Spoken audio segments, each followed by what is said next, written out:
Diasco Foot, miroir du football de la diaspora congolaise.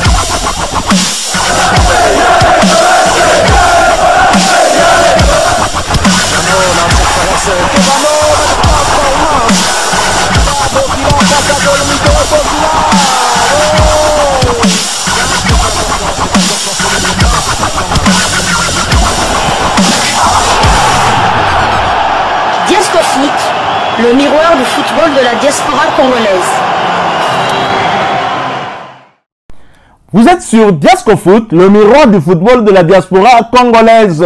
Diasco Foot vous dit bonjour, tout le plaisir est pour nous de vous retrouver, mais surtout de savoir que vous êtes nombreux en train de suivre votre chaîne YouTube dédiée uniquement aux footballeurs de la diaspora congolaise.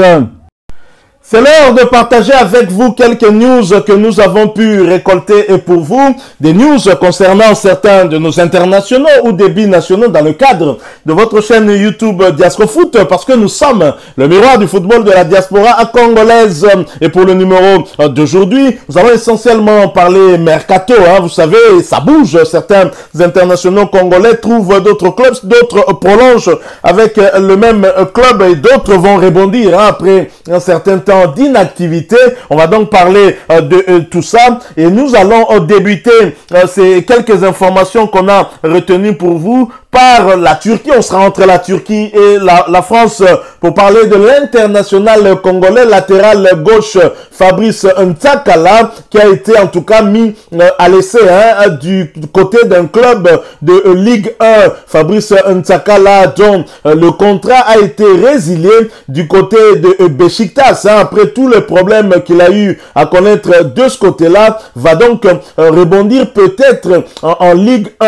Il a été mis à l'essai par l'AC Ajaccio qui va évoluer cette saison en Ligue 1. Fabrice Ntakala, après la résiliation de son contrat avec Beşiktaş, pourrait donc débuter du côté de la Ligue 1 française. Lui qui a connu en tout cas franchement beaucoup de problèmes. S'il rebondit dans l'élite française, ce sera une bonne chose. Et c'est cela, selon en tout cas certaines sources. Le latéral gauche âgé de 31 ans est mis à l'essai à l'AC Ajaccio et s'entraîne déjà avec le groupe qui est en plein stage de préparation d'avant-saison en Bretagne. L'international congolais qui n'a plus joué au football depuis plus de 7 mois après avoir été mis à l'écart du groupe professionnel de Beşiktaş est ainsi contraint de convaincre les dirigeants de l'Ajaccio pour espérer s'y relancer. Formé à 3, Ntakala a notamment évolué en Pro League avec Anderlecht en Belgique avant de s'envoler pour la Turquie où il a passé 5 bonnes années en Super League avec Alanyaspor et Beşiktaş. Alors nous restons toujours en France pour parler cette fois-ci d'un autre international congolais. Lui, il s'agit bien de Lionel Mpassinzaou qui avait été pisté par un autre club de Ligue 2. Désireux de se trouver un gardien après le départ de Lucas Chevalier, Valenciennes aurait coché le nom de Lionel Mpassinzaou. Cependant, selon RMC, c'est Gauthier Larsonneur de Brest qui devait signer chez les nordistes. Alors, ça ne change pas grand-chose pour l'international congolais, le deuxième gardien de Léopard de la République démocratique du Congo, puisque il a su quand même maintenir son équipe en Ligue 2. La saison dernière, c'était très chaud, c'était très dur. Mais ils vont jouer en Ligue 2 et donc ça ne va pas changer grand-chose par rapport peut-être à ses ambitions. Cette saison, ce sera peut-être pour tâcher d'aller beaucoup plus loin que le maintien, essayer pourquoi pas d'arracher l'une des places pour monter en Ligue 1 la saison prochaine. Jour en Ligue 2 française, sachez que Yann Kitala rebondit au Havre pour 3 saisons. Yann Kitala rejoint officiellement la formation du Havre, équipe de 2e division française pour les 3 prochaines saisons. Il quitte Sochaux dans le même championnat où il était arrivé il y a 2 saisons. L'attaquant congolais a une nouvelle opportunité de se relancer dans un club ambitieux qui veut retrouver l'élite du football français qu'il a quitté depuis près d'une dizaine de saisons maintenant. Formé à Lyon, le jeune avant-centre congolais va tenter de démontrer tout son talent qu'il n'a pu faire à Sochaux à cause d'une très grave blessure qui l'a éloigné des terrains durant presque une saison. Yann Kitala qui reste donc en Ligue 2. Nous espérons que cette fois, ce sera la bonne pour lui. Nous allons poursuivre avec ces quelques informations concernant le mercato des Congolais. Nous allons aller cette fois-ci pour parler de Streli Mamba, mais nous en parlons après cette courte pause. Diasco Foot, le miroir du football de la diaspora congolaise.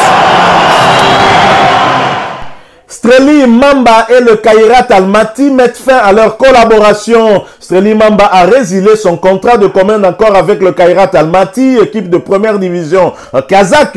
C'est le club qui a annoncé la nouvelle sur ses réseaux sociaux. L'attaquant congolais n'a pas vraiment eu le temps de s'imposer au sein de la formation kazakh, où il a disputé quelques matchs sans pour autant convaincre suffisamment le staff technique.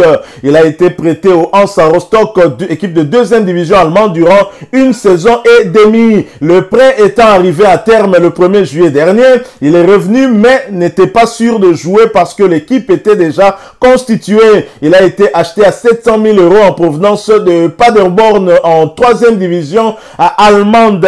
Nous espérons en tout cas que Streli Mamba trouvera un autre point de chute pour qu'il puisse poursuivre sa carrière. Quittons l'Europe, retournons en Afrique pour cette fois-ci parler d'un autre Congolais, un Congolais de plus à Young Africans, que dis-je, un ancien joueur de l'ASV Club qui va s'ajouter au bon nombre déjà élevé des joueurs venant de V-Club qui évoluent du côté de la Tanzanie dans le club Young Africans. Les champions en titre de la première ligue tanzanienne, le FC Young Africans, a officiellement annoncé lundi la signature du défenseur congolais Joyce Lomalisa. Sa présentation a eu lieu le même jour.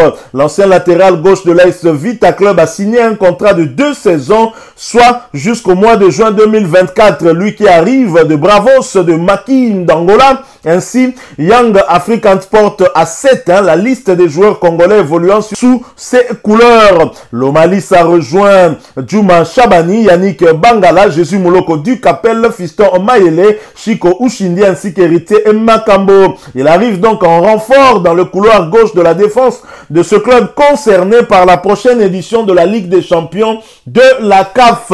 Très clairement, en tout cas, Young Africans veut se renforcer dans ce compartiment jugé un peu trop faible à son goût pour mieux faire la campagne africaine de la saison prochaine. Et je pense que cette fois-ci, Young Africans pourra aller très loin, en tout cas dans cette compétition. Lui qui a été défait très rapidement la saison dernière. Alors nous allons boucler ces quelques informations concernant le mercato des Congolais pour rester dans l'ASV Club, pour parler d'un joueur de l'ASV Club qui serait en passe de signer au Soudan. V-Club va peut-être céder face à la grosse somme qui est proposée. Il coûte cher, très clairement. Son dossard 10, il devra le céder à quelqu'un d'autre. Ses couleurs passent de vert noir à bleu blanc. Glody Lilé pour Maccabi est pris pour Al Hilal Omdurman comme annoncé.